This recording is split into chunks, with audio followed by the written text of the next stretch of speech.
months into this crisis, this is still where we are, with no clear plan, no peace of mind. And the worst part is, it didn't have to be like this. Look around the world. So many other countries aren't experiencing this level of extended suffering and uncertainty. These countries were hit by the same virus as we were. They had the same kind of resources to contain it as we did.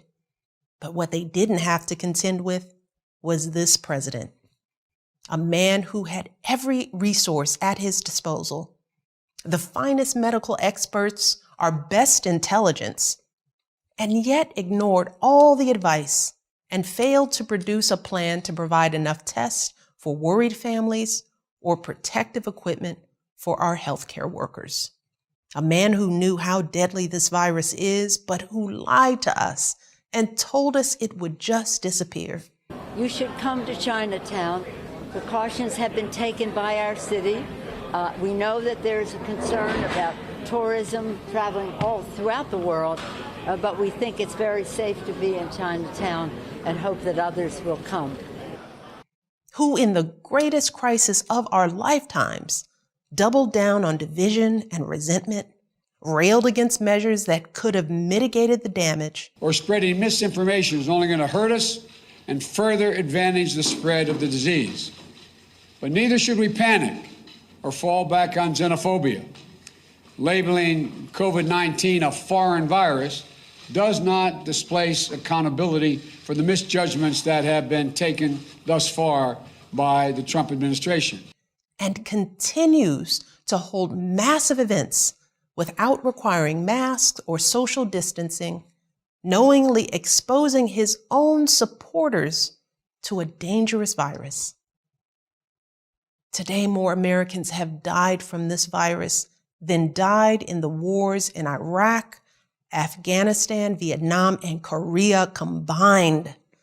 Take all those lives bravely sacrificed and double it. That is roughly the scale of this tragedy. And our commander-in-chief, sadly, has been missing in action. You've worked hard all your life, and for too long you've watched the rich get richer. You've lost your farms and your livelihoods to corporate greed. The president and his allies are trying to tap into that frustration and distract from his breathtaking failures by giving folks someone to blame other than them. They're stoking fears about Black and brown Americans, lying about how minorities will destroy the suburbs, whipping up violence and intimidation, and they're pinning it all on what's been an overwhelmingly peaceful movement for racial solidarity. What you're seeing behind me is one of multiple locations that have been burning in Kenosha, Wisconsin over the course of the night, a second night. It's true.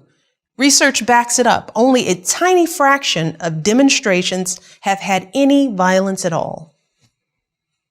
So what the president is doing is once again patently false. It's morally wrong. And yes, it is racist. But that doesn't mean it won't work. Because this is a difficult time, a confusing time.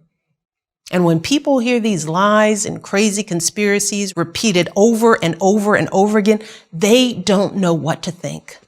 With everything going on in their lives, they don't have time to fact check falsehoods being spread throughout the internet. And even reasonable people might get scared. And the one thing this president is really, really good at is using fear and confusion and spreading lies to win. Look, I get it, but I also feel it. As a Black woman who has, like the overwhelming majority of people of color in this nation, done everything in my power to live a life of dignity and service and honesty, the knowledge that any of my fellow Americans is more afraid of me than the chaos we are living through right now, well, that hurts. I want everyone who is still undecided to think about all those folks like me and my ancestors. The moms and dads who work their fingers to the bone to raise their kids right.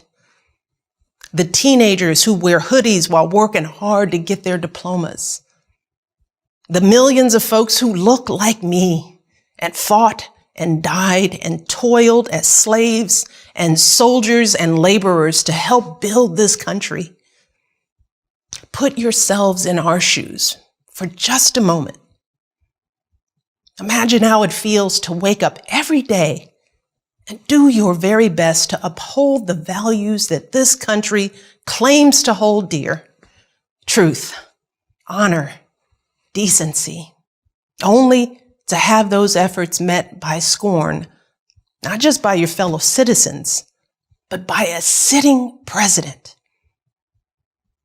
Imagine how it feels to have suspicion cast on you from the day you were born, simply because of the hue of your skin. Living with the knowledge that no matter how hard we try, how much good we do in the world, there will be far too many who will never see our humanity, who will project on us their own fears of retribution for centuries of injustice, and thus only see us as a threat to be restrained. And we know what happens next.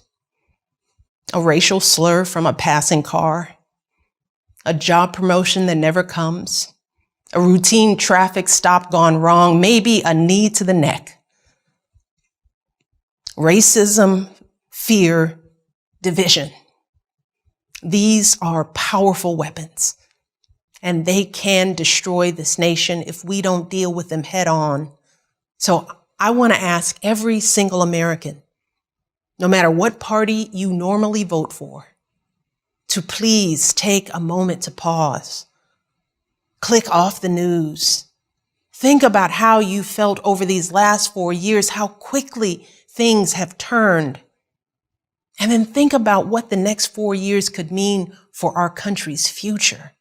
Think about what would possibly compel you to accept this level of chaos, violence, and confusion under this president and be willing to watch our country continue to spiral out of control. Because we can no longer pretend that we don't know exactly who and what this president stands for. Search your hearts and your conscience, and then vote for Joe Biden like your lives depend on it.